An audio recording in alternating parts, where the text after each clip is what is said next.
Proven through empirical data, by Krishna's mercy. Agyashchashraddadhanascha, sanshayatma vinashyati, nayam loko istina paro, na sukham sanshayatmanah. Quote, but ignorant and faithless persons who doubt the revealed scriptures do not attain God consciousness. For the doubting soul there is happiness neither in this world nor in the next. Lord Krishna, Bhagavad-gita 4:40. It has been a constant, as steady as the passage of time.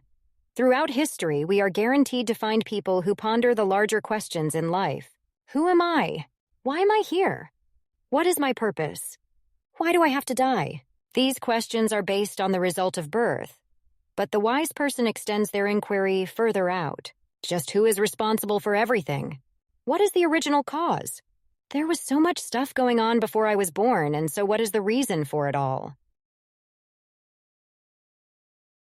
Sarvatah panipadam tat, sarvatokshi shiromukham, sarvatah shrutimalloke, sarvam avritya tishtati. Quote, everywhere are his hands and legs, his eyes and faces, and he hears everything. In this way, the supersoul exists. Lord Krishna, Bhagavad-gita 13:14. To that end, there is this inherent understanding of something bigger than ourselves. Some refer to this abstract concept as God. They consider this almighty figure who is a grand coordinator, who has the most intelligence, whose purview must extend throughout the infinite time and the infinite space. His eyes must be everywhere, since it seems that every person's life has important moments and proper consequences, delivered right when most deserving. Avashyam labhate jantu phalam papasya karmanah, ghoram paryagate kale drumah pushpamivartavam. Quote, just as a tree starts to blossom during the proper season, so the doer of sinful deeds inevitably reaps the horrible fruit of their actions at the appropriate time. Lord Rama speaking to Kara, Valmiki Ramayana, Aranyakand 29.8. For as many people as we find who make the proclamation, who declare belief in this higher figure who is otherwise invisible, there seems to be just as many who oppose. They put down the idea. They challenge the concept of intelligence behind the creation. Their strongest argument is the lack of physical evidence. They propose the following in response to the open expression of faith. Can you stop with the make-believe? If there really was a God, you could prove his presence. He would have evidence for his being. You cannot rely on faith alone. Children follow that route. They have faith in Santa Claus and the Tooth Fairy. They make up stories to explain that which they cannot understand. No one is going to save you. No one is watching your every move. Just deal with the reality already. This seems rational enough. There are certain myths and legends that children tend to believe. They let go of the ideas through maturity from growing up.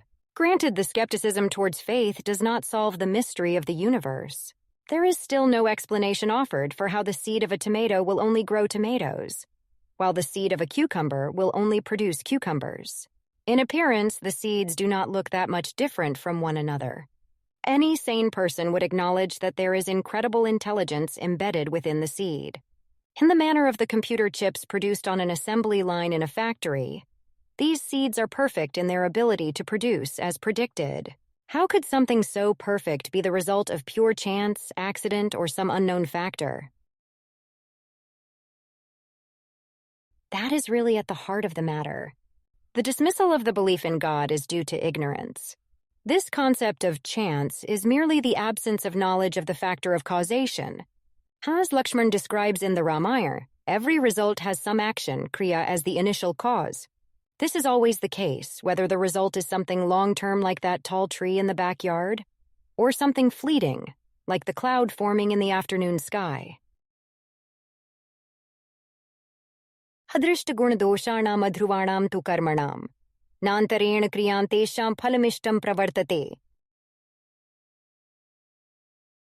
Quote, unseen and indefinite are the good and bad reactions of fruitive work, and without taking action, the desired fruits of such work cannot manifest. Lakshman speaking to Lord Rama, Valmiki Ramayana, Aranyakand, 66:17. There is still the issue of a lack of empirical data. How will the believers prove their case? If brought into the courtroom of public opinion, what tools will they use to convince the jury? What exhibits will be entered into the record? It appears that whatever the believers say can be nullified through a simple response of, "That doesn't prove anything." Of course, in this case, the framing of the argument is entirely wrong. If the one side insists on empirical evidence, have them configure experiments to achieve the desired outcome. In other words, think of ways to produce that empirical evidence. What would the information gathering look like? Just what is it that they are looking to see? If they respond along the lines of the amazing, then we can easily dismiss that notion. This is because the amazing occurs all the time. Moreover, a single individual doing something extraordinary does not automatically prove that they are God.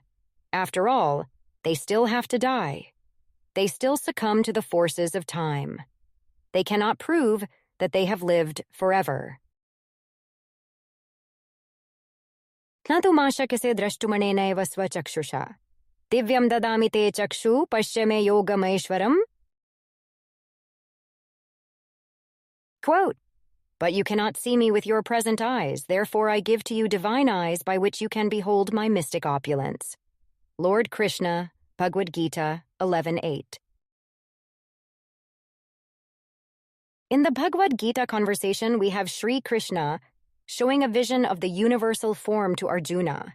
This is only after Arjuna receives a special set of eyes. The vision is direct empirical evidence. That evidence is documented by Vyasadeva in the lengthy work known as Mahabharata. That evidence has since been preserved, as it is available to us today. Still, people will say that it is a myth.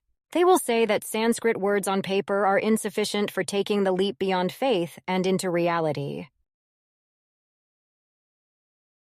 A similar vision of the universal form, which includes everything in the creation, was shown to Duryodhana.